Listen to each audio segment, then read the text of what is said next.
It's time for a reality check. We're here to deconstruct health and fitness trends and provide tangible advice so you can become 1% better with each choice starting today.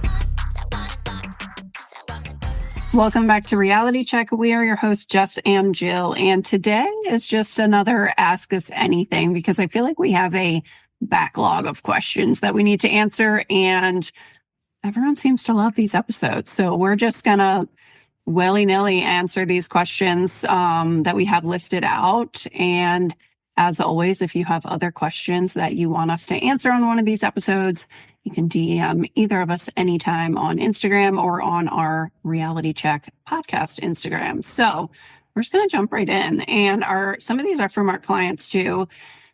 And I think that several of these are very common questions that we get in general anyway. So first question is like daily habits. Like what are our must-do habits that we prioritize every single day? And it's funny, I feel like I had to think about this for a second because those types of things are just second nature Yeah. that I necessarily have to think about right now. So I don't know if you have your like top like 3 or 5 that you can think of that you do like on a daily basis. Mine are like not all just like, mine are probably more behavioral, I think, than like nutrition or workout specific. Yeah, I think the ones that are on autopilot at this point that are fitness related that a lot of people want to hear about in terms of food and exercise would be eating a lot of protein. Like I don't think about it. I just include protein in most of my meals, and or like protein and some sort of fruit or vegetable. That is one. That is a habit that I prioritize.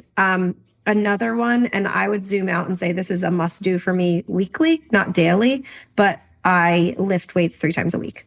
And again, some weeks it's only 2 times a week. Some weeks it's 4 times a week, but that's a pretty non-negotiable where I try to plan my week ahead because stuff pops up. And if I don't plan it and carve it into my schedule, it's going to get pushed back.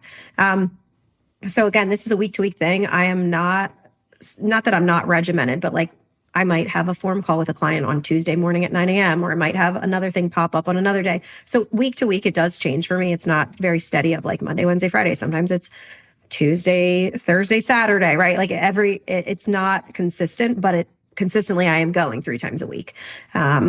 So that's another one. I would say the third one for me is, then this I do with my family, more of a headspace thing on like, hey, you're going to move in the direction of the things that you focus on. Every single night we do a best part of our day. And like me and my husband did this before we had kids. But it's just part of our nighttime routine is like, okay, what was the best part? And sometimes it's silly where it's like stuff where like, I don't know, what is it? And then it turns into, okay, something I'm grateful for. But a lot of times when you're looking for it, you start to notice the little moments. Like, I feel like now that we do have kids, a lot of times it's like, oh my gosh, Callie said this thing to me outside, or like, it'll be little moments that because we know we're going to have this best part, we start to be more present in life. And that's a regular for me now for 10 years, probably. No, I love that. And I was going to say mine are definitely more behavioral, like something same as you, like prioritize protein in all of my meals. That's like always my go-to. I would say like one big one that I think a lot of women could stand to adopt is having an actual breakfast with protein and fiber and carbs and all of the things, because I feel like so often, especially the population that we work with, either tries to, or maybe it's not even intentional, like fasting a lot of the day and skips meals, or just coffee or coffee with collagen. Like eating an actual meal makes such a difference in my day, in my energy, and just Same. how I feel like later in the afternoon. Like I feel like it makes such a difference. Like I will crash so hard, like between like lunchtime and dinner time, if I don't have like sustained energy from the day, the day's meals. So I would say breakfast is a big one. Another one would be like something I do every Sunday is fill out my planner for the week with like when I'm going to actually do my workouts, like what day, what time works best, because I know like right now I'm like gym 3 to 4 days a week right at 8:30 in the morning. But like Mason had an appointment today. The other day I had an appointment that pushed my gym time back. So I know when I wake up that next morning exactly like what I'm doing and when I'm Yep. doing it. I didn't want to go to the gym today. I didn't feel like it, but I was like, this is when I scheduled it and now I have to commit to it. So, and I knew if I didn't go today, I would be pissed on Saturday because, you know, in the moment you're trying to talk yourself out and I'm like, I can just do this later. And then later comes and you're like, this is not convenient at all, which is why I didn't schedule it then. So I do that every week, but then every night before I go, like review my schedule, does everything still stand? Did anything else pop up? And that helps me so much. I also do this, like I have this conversation with clients too, where like the night before when I look at my schedule, I also look like for when I can have my meals. Like my breakfast is pretty straightforward based on my schedule. Like I always have, it's so habitual to me that I have that time to sit down, but lunch can vary depending on like meetings and what I have going on. So I'll also look and be like, oh, I need to eat lunch at like 11 because I'm probably not going to get a chance after that until like 3.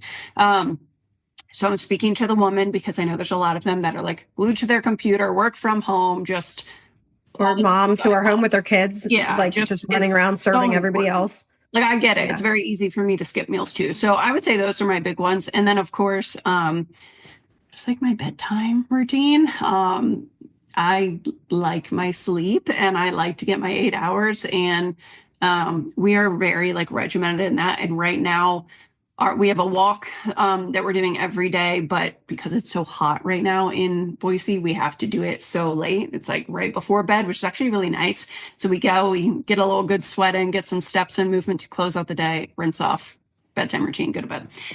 So that's another one that I feel like a lot of women think, not just women, individuals think like we need to wind down, and wind down looks like a ton of TV and scrolling TikTok. And I'm not saying I don't do those things at night, but just some mindfulness around that, especially if I notice my sleep routine slipping, that's like a big priority for me. So I would say those are my biggest, like big protein breakfast, daily movement, always knowing my schedule and planning ahead for the next day so that my future self is prepared and ready to go.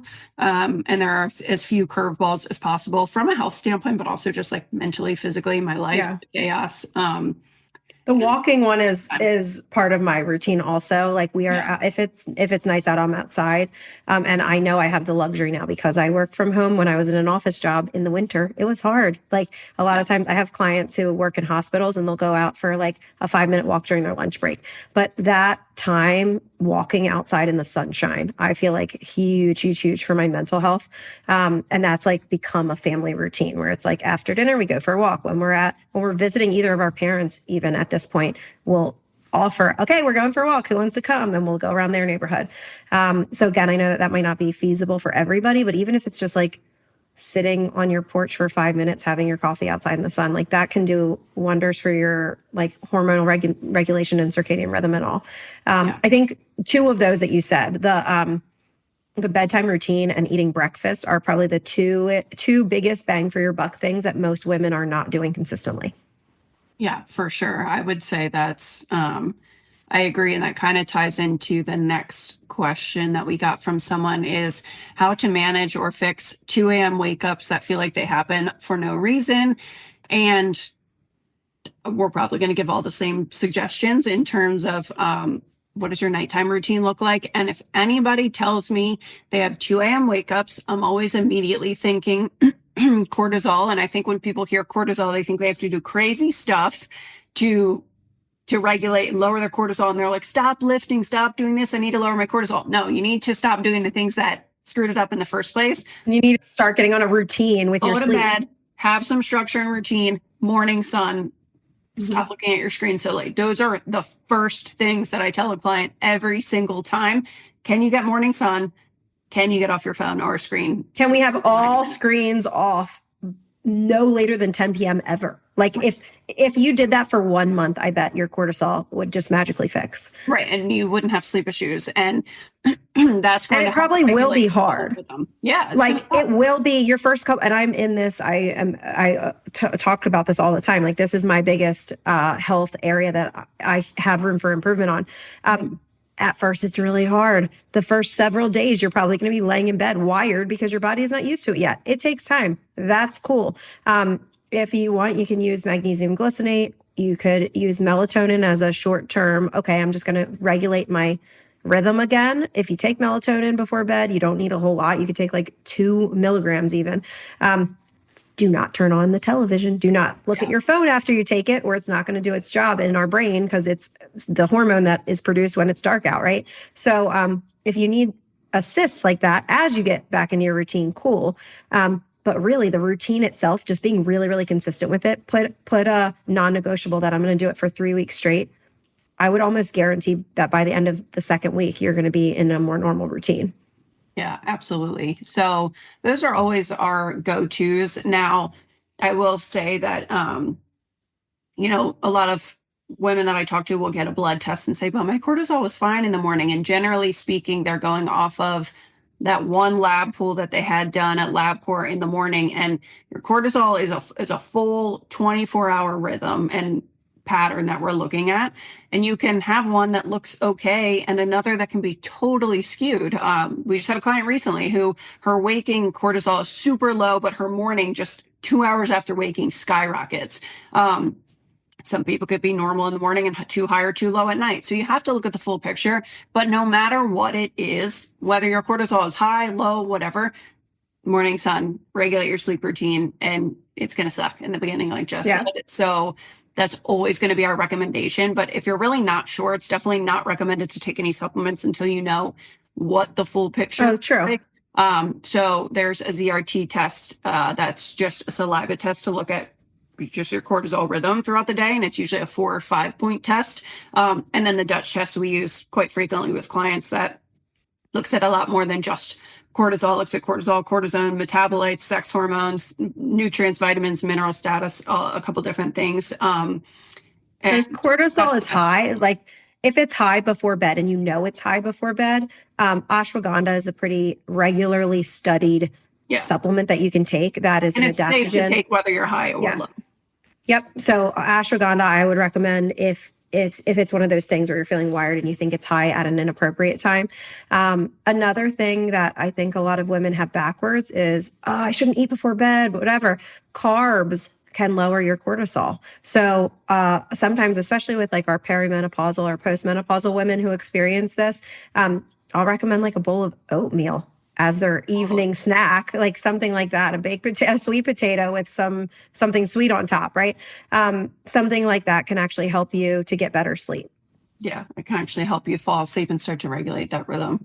We didn't really talk, we're talking more like, okay, behavioral inputs and stuff, but also like assess your surroundings. Sometimes it's stuff that's very simple. Sure. I was complaining to Jill the other day about my sleep because my dog is 13 now and she is like got apnea with her tongue hanging out and I can hear her noises all night. It's driving me insane. So like check your surroundings. Do you have, I had an air purifier in my room that was on auto setting. So every now and then it would kick on and the fan would wake me up. Okay, turn it on low all night instead of being on auto, right? So look at your surroundings also. Can you make your sleep environment conducive to really good sleep?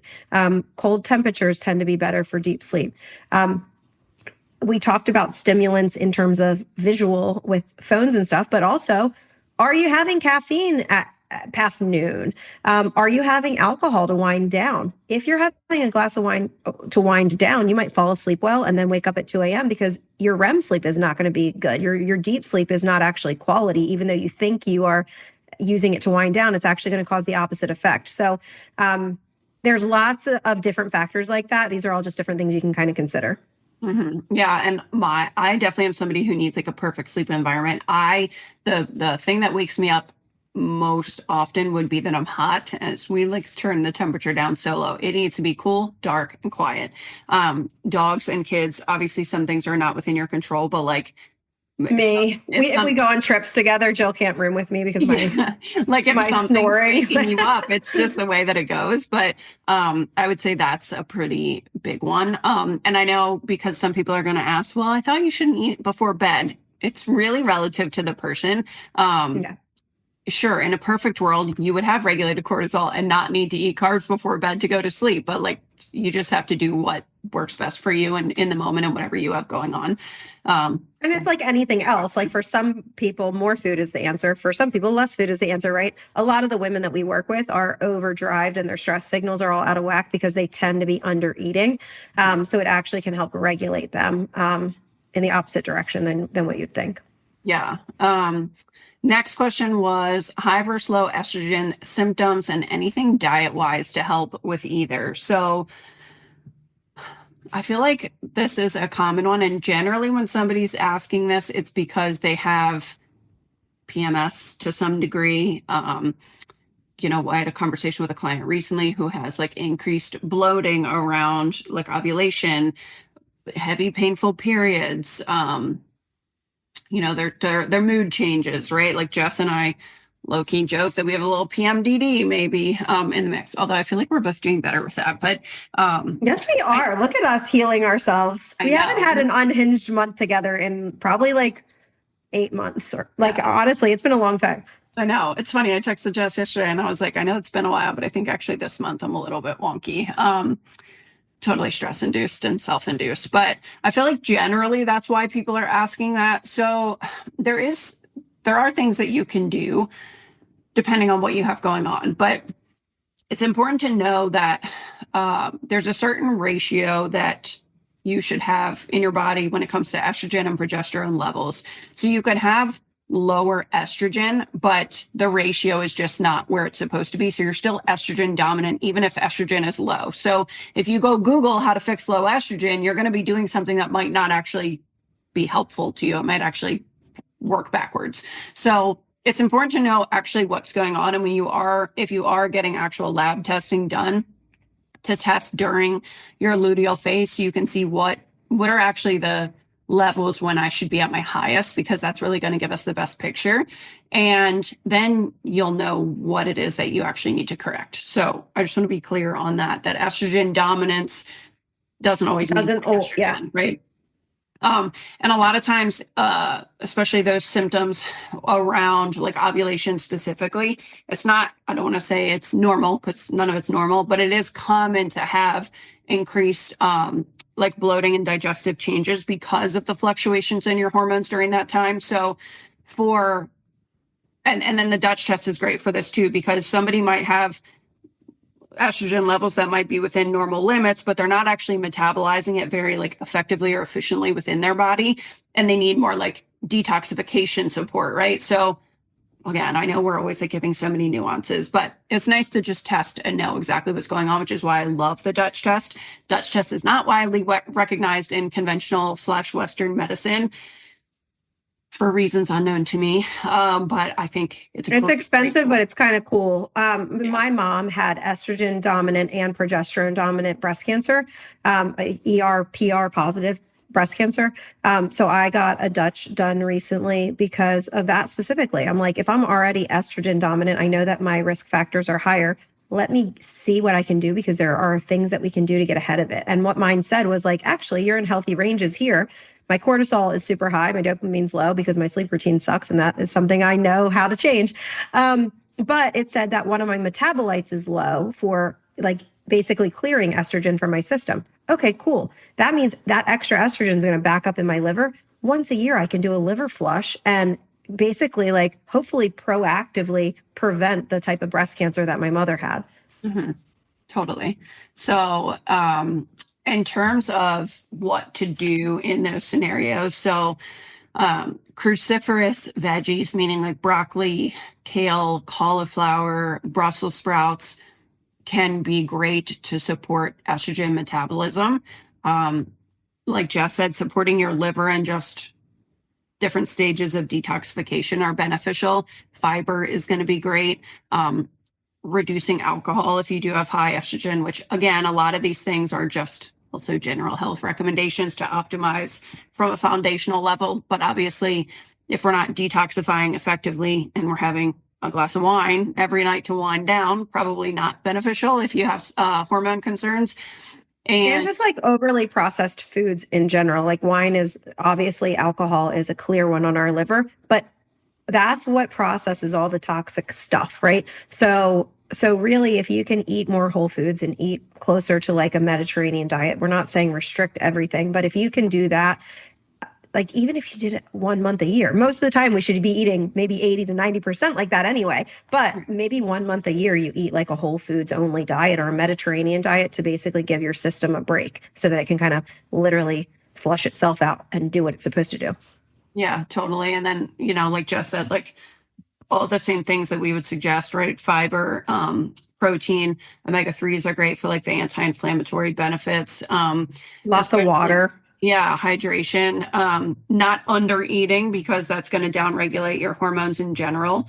Um, and then for support when it comes to perimenopause, just knowing that it's hormones are going to fluctuate during that time as your body is making that transition. And the most important things are everything we just listed: eating enough food, protein, fiber, mostly whole foods, lifting weights, reducing alcohol and caffeine consumption. Those things are all going to be beneficial. And then we'll touch on hormone replacement therapy if you're low estrogen and progesterone because of menopause, which obviously is going to happen regardless. So we'll touch on that separately, but that's really, I think that kind of covers that question. And then next question was best body weight slash like at home suggestions for workouts, because you work with a lot of busy moms and sometimes getting to the gym feels impossible. And I think that's a pretty common question that I get from women interested in our program is, do I have to work out at the gym? And the answer is no.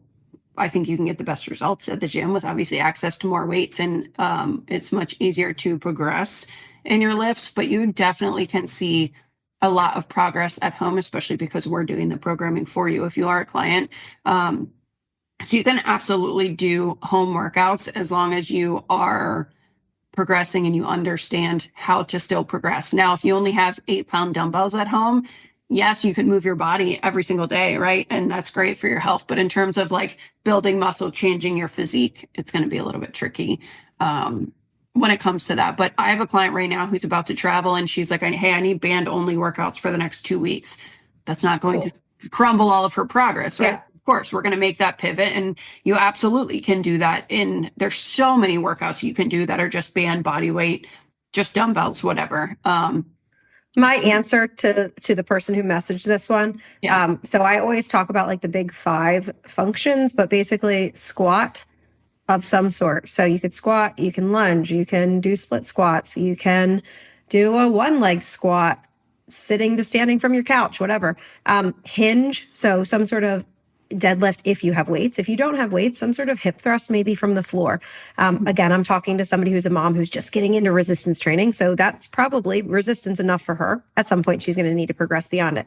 Some sort of push. So you could do a push up, incline push ups from maybe a table. And then when that becomes easy, a coffee table. And then maybe someday you're able to do them from the floor. Some sort of pull, meaning like a row or an overhead pull down. You can do that with maybe resistance bands if you don't have a whole lot of weight. And then some sort of like overhead press or carry type situation. So again, to keep it simple, squat, hip thrust, and do some push-ups at a bare minimum. That was kind of my answer in terms of, okay, body weight, we're just getting started doing something. Yeah, absolutely. And then next question was go-to snacks for on the go. And I feel like I have thoughts on this question. I understand, I think, when women are asking for on the go foods and snacks because we have kids' sports and we're on the road and we're commuting to and from work. And that's all fine to have on the go options.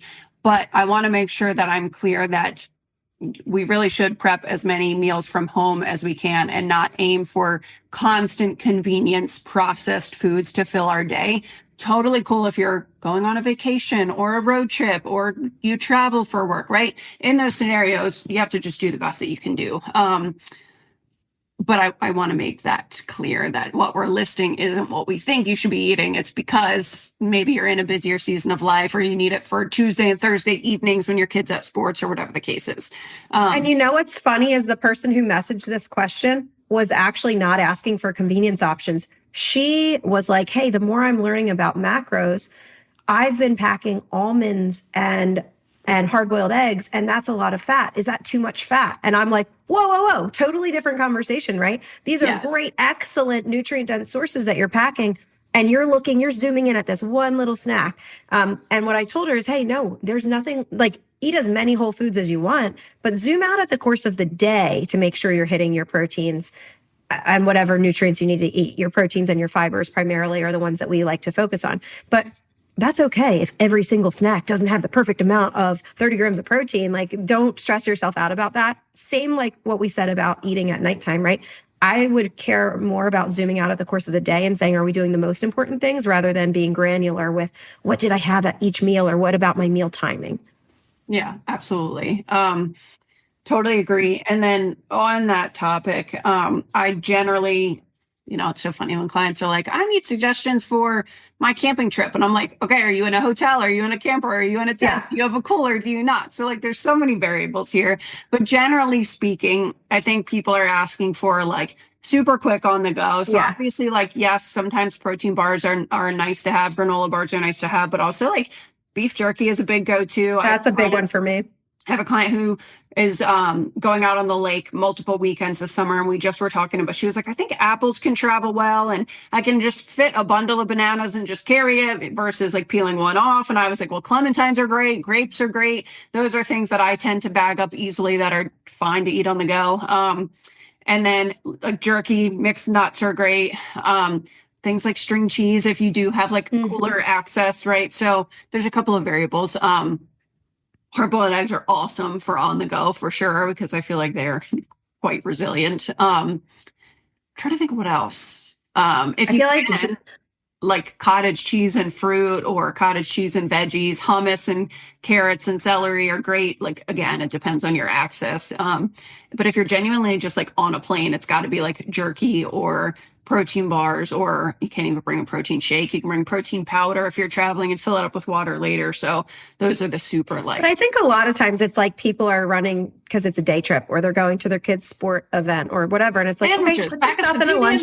Put any of these things in a lunchbox with an ice pack and you're fine. Those are the types of things that I pack. Like when Brett plays softball a couple times a week, and when I pack dinners and lunch or dinners and snacks for the kids, it's like, okay, unsweetened applesauce in those little packets, right?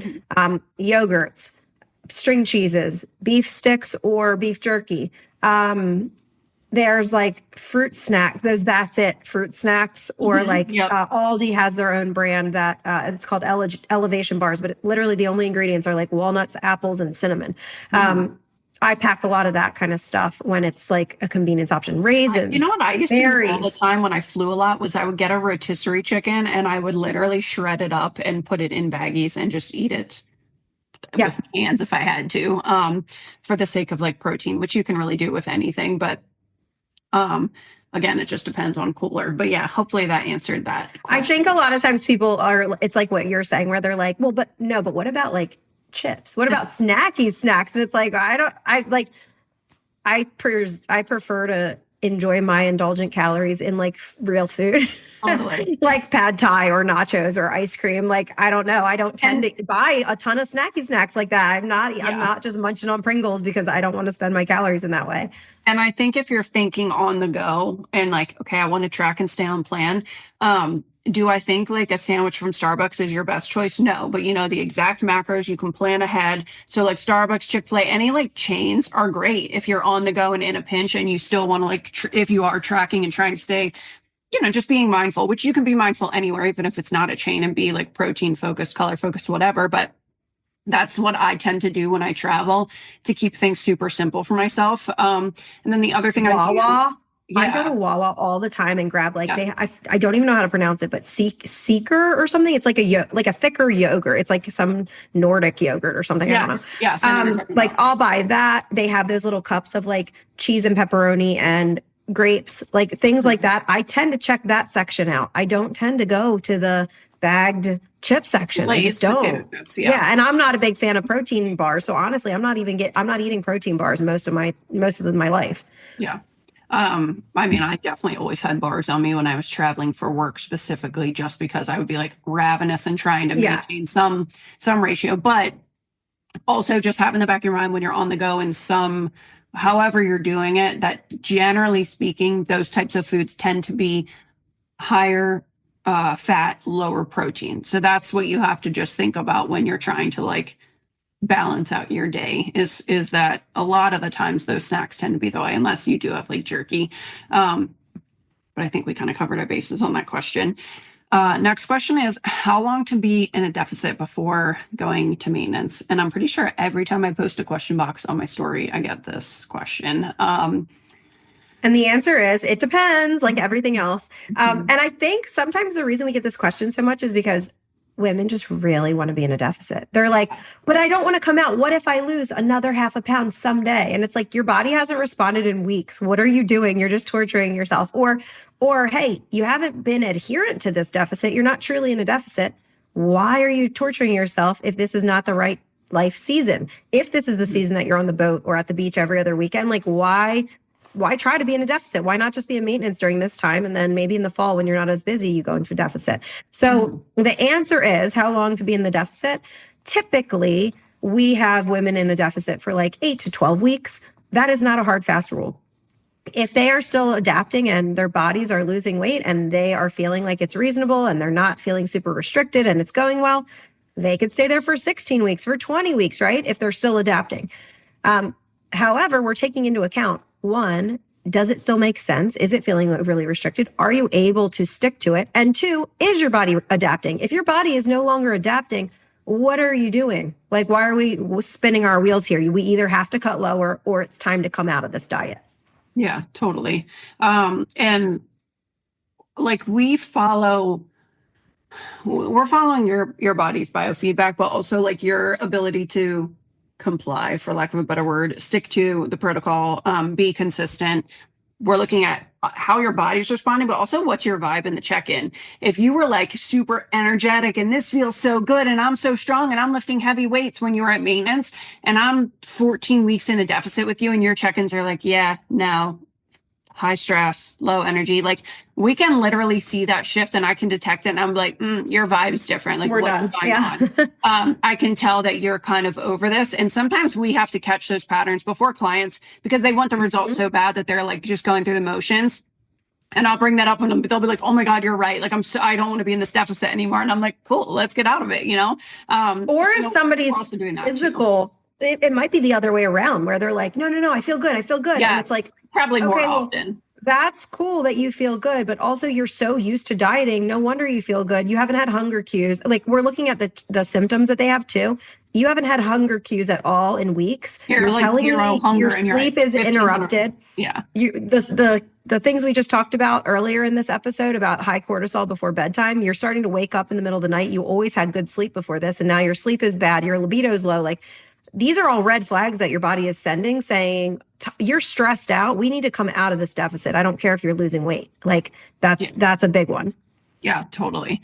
So there's no hard and fast rule. You have to listen to your body. You have to know, like if you have an inability to actually stick to your calories, you have to look at, are you being too aggressive or too restrictive? Is there something that you need to manipulate in terms of a variable? But if you can't stick to it and you just feel like genuine diet fatigue, it's probably time to come out and take a break. It doesn't need to be a long one. But we genuinely believe that if you're looking at a 12-month time span, you should spend more time at maintenance calories than you do in a calorie deficit, if that gives you any indicator of how to approach. In a dream world, I would have every client do a muscle building phase for like 8 or 9 months and then diet for 3 months. And wow, their results will be better and they won't have to cut so low when they go to diet. Yeah, for sure. Lost on how to heal gut health, always feel inflamed no matter how much I eat. Well, my first question is always, how much are you eating? Because so often people are like, I'm bloated all the time. And then I ask them and they're like, well, I'm fasting 16-8 and I'm on 1400 calories and I'm not losing weight. And I'm like, hold on. You just told me that you're bloated and inflamed all the time, that you think there's something wrong with your gut. And then you just told me you're restricting calories and you can't lose weight. So are you trying to lose weight or do you want to fix your gut? Because we have to have a different conversation. And I feel like that is the trap that people often get in. And when we think we're bloated and inflamed all the time, we think there's something, there probably is something imbalanced in your gut. But generally speaking, just getting your calories up and giving your body the energy and your gut microbiome the amount of nutrition that it needs to thrive and rebalance, that's often what's missing, especially because if you're chronically dieting, so many women get caught in like processed foods and low fat, low carb, low calorie, low whatever, that we have no like diversity in our gut at all. So just eating more food is always going to be step one, because your gut is stressed, your body's got inflammation to some degree, where you're now having more reactions and sensitivities to food that you might not otherwise have. So that's always going to be my first question and my step one. Then we can get a Are little we bit eating more enough? granular. Yeah. And I think in-depth on this. my perception on this has changed quite a bit. Like before I had done before I became more educated on gut health, really, I always thought that the intention of an elimination diet was to identify sensitivities so that then you can just remove it from your life. And it's like, whoa, whoa, whoa. If my gut was operating well, I wouldn't have to remove that thing because I'd be digesting it good because I wouldn't have these gut permeability issues or whatever the imbalance is that's going on. And I learned this really through doing a protocol on myself that another functional practitioner walked me through before I learned how to do these for clients. And it was a thing with beans where I was like, I just can't eat beans anymore. I don't know. I've developed a sensitivity. I used to love them. I guess I ate them too much. Now I stopped eating black beans for years. I would look visibly pregnant. I would have the worst gas. It was horrible. I did like a true gut protocol where I was at high calories, and I don't struggle with calories. That's not been my issue, but cleaned up my gut health by removing a lot of inflammatory things and actually gave my gut a break to heal. And then when I reintroduced the things, wow, it doesn't cause this issue anymore. Now I don't have to eliminate. And I think a lot of women do that specifically with like onions and garlic. And like, there are these things that are common triggers, but if your gut is working well, hopefully we can get you to a place someday where you're able to digest those things well and not have any symptoms at all. Yeah, absolutely. And that's really the point. And I agree that so many women are like, I did this diet and it didn't work, and we're going about an elimination protocol the wrong way or with the wrong intention. People are like, I just do Whole30 because it makes me feel good. Well, of course it does, but like you have to have some type of balance. And I think learning, and this is why we talk about adding, not subtracting all the time, right? It's not about the things that we're taking away. It's giving it that variety constantly, that those fun foods don't have as much of an impact. Actually, I have talked to Jess about this before, that, and I still do to some degree, like have a little bit more of an inflammatory response when I have corn. But recently I've had it and I've kind of increased my exposure, and I'm like, okay, I'm actually not noticing as much of a symptom. And I actually did a gut test back in, I want to say December or January, maybe.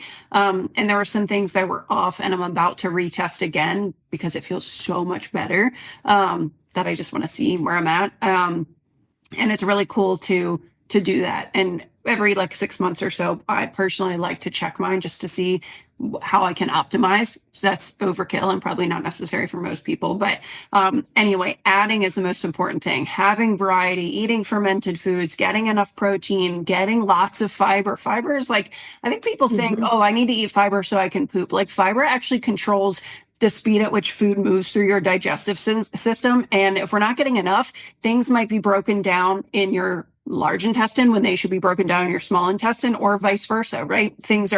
It's not equipped to do it when it's doing it. So there's just so many little nuances. Eating lots of different colors, variety, like, my husband is very routine and he eats a Honeycrisp apple every morning. And it's funny, he was having some gut issues, and I'm like, literally just eat a different kind of apple, like a couple days a week, right? Like that alone is giving your gut more variety. Cool to be creature of habit, cool to have your systems and routines. But the next step beyond that compliance and that structure and that knowledge of your nutrition is having more variety in your diet for those benefits. So anyway, that's my spiel today that I'm going to. Yeah. And whenever we bring women through a gut protocol, we're actually increasing their carb target, which again, I think that's something that's very counter to what most women think that they need. But we're increasing easily digestible carbs that are packed with antioxidants and different vitamins and minerals and things like that. So it's very intentional. Yep, absolutely. We'll have a whole episode on that for sure, probably in the near future. But next one, I love running, but I know it's not best for my body. Can I still do it in small doses? I'll let Jess. Please do. Yes, please run. Please do it in small doses. So when we are telling clients like, hey, can we please dial back the running or dial back the intensity? It's usually if somebody is really struggling hormonally or gut health wise, or has 15 red flags of stress symptoms going on, or if cardio is their preferred modality because they think it's going to get them more weight loss or fat loss. which it is not the most effective means to that end, but it is certainly healthy. So yes, please run in small doses along with your strength training. Now, if you're training for a marathon, or if you're running many miles, many days a week, then we might say, hey, let's figure out the trade-off here between strength training and running. Because if you're running several days a week and you're lifting weights several days a week, the stress to recovery ratio is probably not quite there. And oftentimes it's easier for us to pull back stressors than it is to add recovery modalities. So it's a very easy way to pull intensity if we need to, so that your metabolism can adapt in a desirable way. The more we run, the more efficient we become at running. And it does the opposite of what strength training does. Strength training, we become muscle is an expensive tissue to carry around on our body. Strength training costs us calories in a good way, right? We want to burn calories all the time. Running does the opposite. It makes us become efficient at not burning calories so that we become better and better at that thing. So in that way, it is counterproductive if you're doing it for physique goals. If you're doing it for heart health or fun or whatever, please do it. I love adding in sprints. I'll do like Tabata sprints on the treadmill and see how fast I can get, just to keep the skill of my speed in addition to some endurance there. And then I also like to manipulate my rep ranges and my rest periods and stuff to get cardio in weightlifting, because I like weightlifting as a preferred modality. It doesn't mean I don't do cardio. Maybe I'm doing 15 rep ranges with lower rest periods sometimes, and that's the way to get my heart rate up. So anyway, there's lots of different means to it. Cardio health is important. Strength training is important. We just don't want you to conflate the two and then complain that you're not getting physique results when your inputs don't reflect the thing that's going to get that outcome. 100%. I don't have anything to add to that. Yes, please run if you like to run, and just know what your goal is and what the intention is for that. Next one is, what if my family doctor isn't on board with hormone replacement therapy, or really with insert anything here, and how do I approach? I think that you know your body best, and I always encourage everyone to advocate for themselves if they feel like there's something they want to address that isn't being, or asking questions or asking a referral. If you ask for labs and they say no, ask them why it's a no.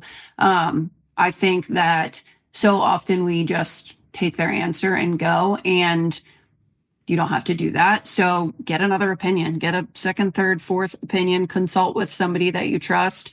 It's just because your doctor says no to hormone replacement therapy, I'm not immediately saying your doctor's wrong. And if you want hormone therapy, go get it. They might have a really valid reason of like, hey, this is why I don't think you should be doing this right now. So I'm not blanket saying that your doctor is wrong, but it's okay to ask the why. Just like if you're hiring a nutrition coach or a personal trainer, ask the why. Why are you having me do 30,000 jumping jacks in a row, but you say that this is ask. And if it's a good provider, they're going to know the answer, and they're going to be able to really help support you in it.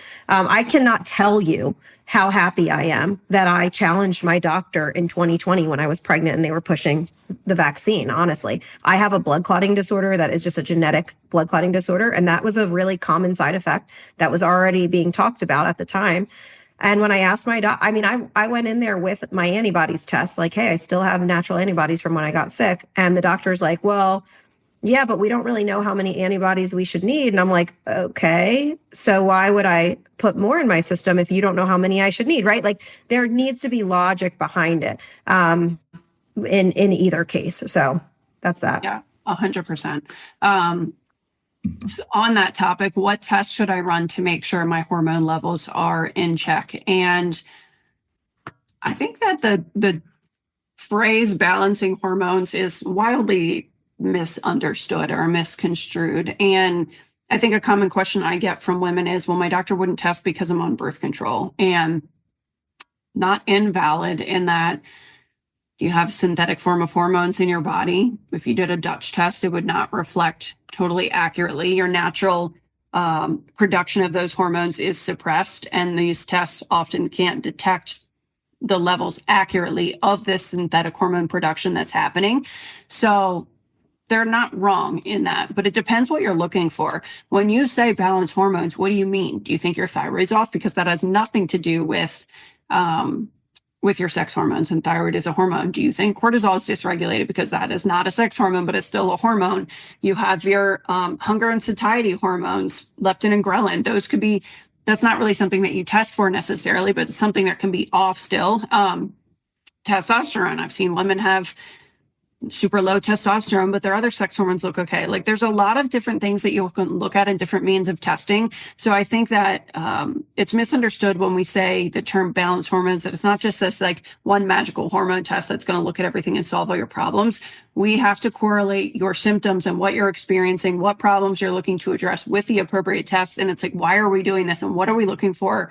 And what are we going to and what are we willing what are we willing to do with this information after? Because so we would run if we were to run tests for a client, we would run a more comprehensive panel than a typical like physical. So we would add not just TSH if somebody's concerned about thyroid, maybe T3, T4, TPO, like the antibodies, everything, right? We're running a more thorough panel.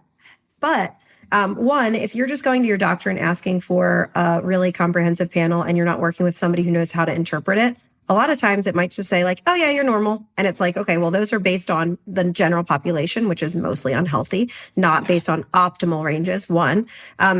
Two, are you willing to perhaps change the lifestyle stuff that may have caused some of these things to be off? Because if you're not, why spend money on extra testing? I actually, if we have clients and if anybody wants to pay for testing and they're a client of ours, they certainly can. It's out of pocket. We're not making money on those tests. I still, if somebody comes on and is like, should I get tests right away before we start for a baseline? I'm like, you can if you want, but I wouldn't spend my money on it because a lot of the things that we're going to do behaviorally are going to improve those numbers.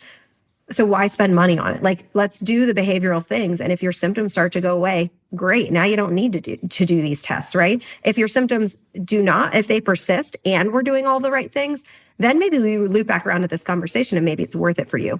But for 90% of people, their stuff just starts fixing itself, right? When we start doing the appropriate inputs. So that's just my caveat, my little disclaimer whenever, because everybody is like, just send me the test. What's the test? And it's like, but if you don't know what to do with it, like, what's the point? Like, I don't see the point of spending money just for information. Again, you certainly can, but why?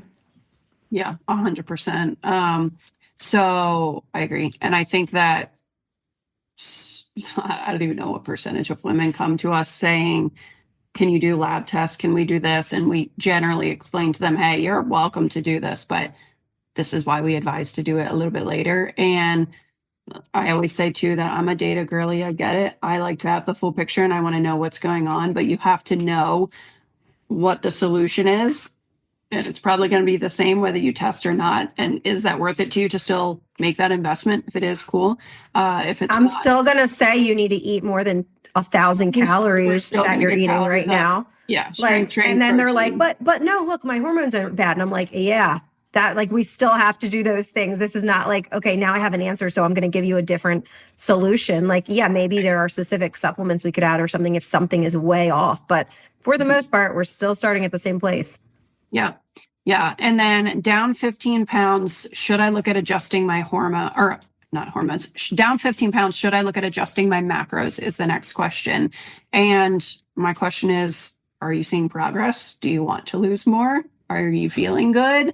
So if you're losing weight, you're down 15 pounds and you feel good with where you're at, no, there's absolutely no need whatsoever to change your macros. If you've stalled out for like 3 weeks or more with compliance being 90% or more, yeah, it's probably time to adjust your macros. You might have some adaptations happening and it's time to adjust. Are you down 15 pounds and you've hit your goal and you feel good?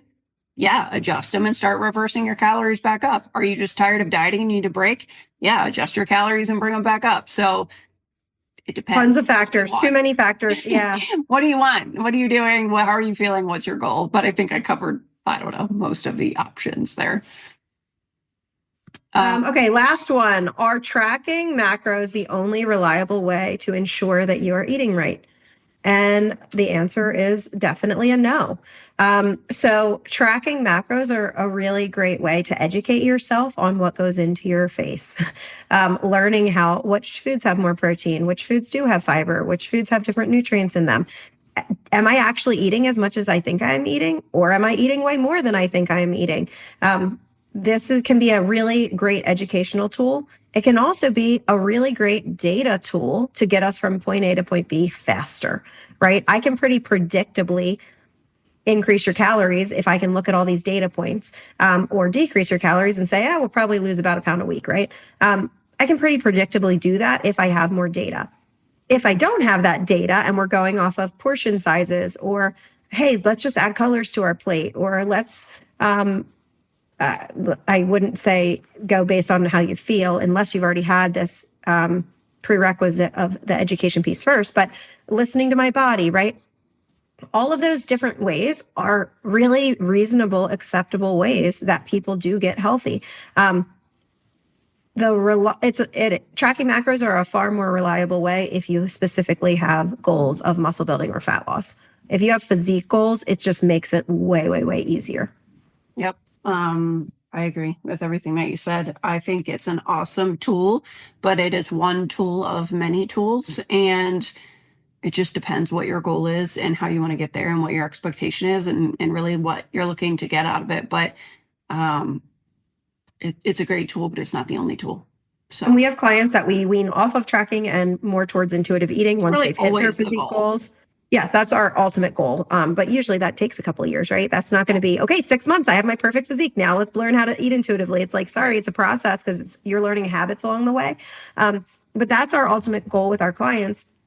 But we also have clients who are in a tough life season. Like I have a client, she just moved across the country and she was really sick for a bit. And then like all this life stuff popped up. Okay, cool. We used habit tracking as a tool instead. And she focused on how many servings of fruits and veggies she got a day. And we focused on different types of movement because she didn't have access to a gym during her move. Like everything that we do is custom and individual.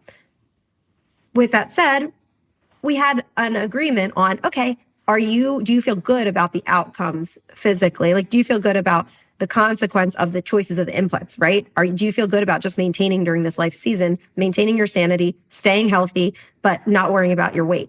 Oh, totally. Okay, cool. Then good. We're on the same page, right? So it's just always about managing expectations. But we have clients who use all different types of tools. Macro tracking is the one we start with because it tends to get people the results that they want when they hire us. Yeah. So that's generally our starting point. But if somebody is like, hey, this is not for me, I don't want to track macros, it's like, great, this is what this is going to look like. And this is how we'll approach. Does this feel good for you? And it's really just on such an individual basis. And it also depends what your starting point is. If you're eating, if you're experienced with tracking, if you've never tracked a macro in your life and you don't even know what foods fit into carb, protein, fat categories, and there's different ways to go about that, but you have to make sure that you understand nutrition in a way that feels good for you. So we're very big on meeting our clients where they're at with that skill set, whatever it looks like. So I think that's it for today's Ask Us Anything. I feel like that was a good rapid fire. I know we were a little long on a couple of them, but a little rapid fire to catch up on a lot of the questions that we've had. So again, like I said in the beginning of the episode, feel free to message us anytime on any of the Instagrams to ask us questions. Whenever we do our question boxes, we always take those and collect them to use on the episode to answer everything as much as we can. So hope that was helpful, and we will see you guys next time.